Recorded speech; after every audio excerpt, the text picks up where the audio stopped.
रूस Ukraine war के बीच Trump एक बार फिर चर्चा में है। ये चर्चा उनके दावों को लेकर जो सत्ता में आने से पहले देखने को मिला था।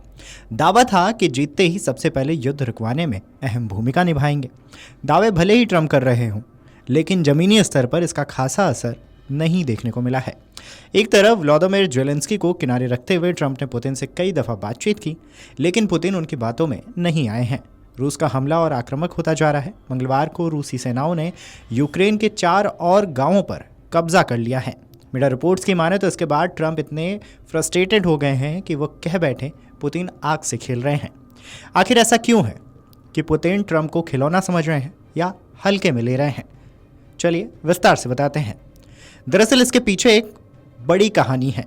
अमेरिका और यूरोपीय देशों के पास जितनी ताकत थी, उन्होंने पुतिन को रोकने के लिए सब लगा दी, लेकिन वे कुछ नहीं कर पाए। अब वे रूस का बाल बाका भी नहीं कर सकते हैं।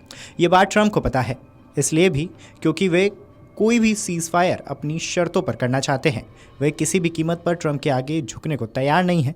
डोनाल्ड ट्रंप को यकीन था कि वे अपने कड़े तेवर और डील मेकिंग स्टाइल से पुतिन को रोक सकते हैं, लेकिन पुतिन ने उन्हें न केवल नज़रअंदाज किया बल्कि और आक्रामक रुख अपनाते हुए ये संकेत दे दिया है कि वह अब किसी के दबाव में नहीं झुकने वाले हैं। यह भी ध्यान देने वाली बात है कि जब ट्रंप पहले कार्यकाल में व्हाइट हाउस में थे, तब रूस यूक्रेन टकराव अपनी शुरुआत में था, लेकिन अब हालात बहुत बदल चुके हैं। खबरों की माने तो अब रूस को अमेरिका या यूरोप से सीधी चुनौती मिलने का डर नहीं रहा है। पुतिन जानते हैं कि पश्चिमी देश थक चुके हैं, ज़्यादा सैन्य सहयोग नहीं दे सकते और आर्थिक प्रतिबंधों का असर सीमित हो चुका है। रूसी रणनीतिकारों की नज़र में ट्रंप की सबसे बड़ी कमजोरी उनका आत्मविश्वास और सनसनीखेज बयानबाजी है। वो खुद को समस्या का समाधान मानते हैं, जबकि असल में उनका कोई कूटनीतिक असर नहीं है। यही कारण है कि पुतिन उन्हें गंभीरता से नहीं ले रहे हैं। कुछ पश्चिमी विश्लेषकों का मानना है कि ट्रंप की मध्यस्थता की कोशिशों से उल्टा संदेश गया है। रूस ने इसे पश्चिमी एकता की कमजोरी माना है और ज़्यादा आक्रामक रुख अपनाया है।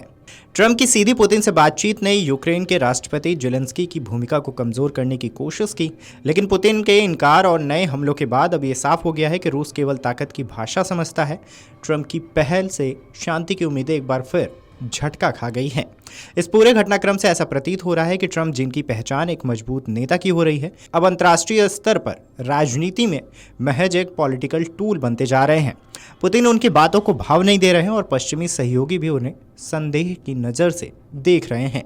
ऐसे में सवाल वाजिब है कि क्या ट्रंप अब केवल एक प्रतीकात्मक नेता रह गए हैं? खैर, यूक्रेन पर लगातार हो रहे रूस के हमलों को लेकर अमेरिकी राष्ट्रपति डोनाल्ड ट्रंप ने रूसी राष्ट्रपति व्लादिमीर पुतिन को हाल ही में चेतावनी दी।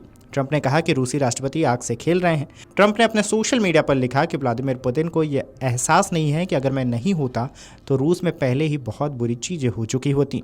मेरा मतलब है कि बहुत बुरी चीज़ें। वो आग से खेल रहे हैं। इससे पहले ट्रंप ने सोमवार को कहा था कि वो अपने रूसी समकक्ष व्लादिमीर पुतिन को लेकर अब सब्र खोते जा रहे हैं।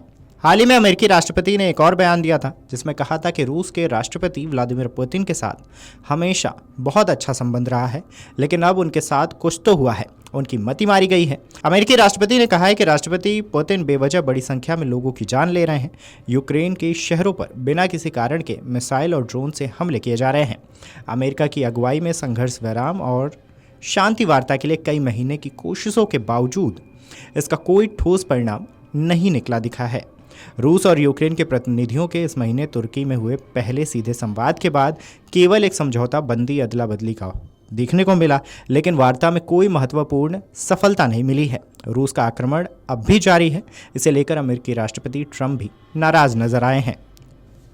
अगर आप ये वीडियो YouTube पर देख रहे हैं तो हमारे चैनल को सब्सक्राइब कर बेल आइकन दबाएं और Facebook पर देख रहे हैं तो हमारे पेज को लाइक करें।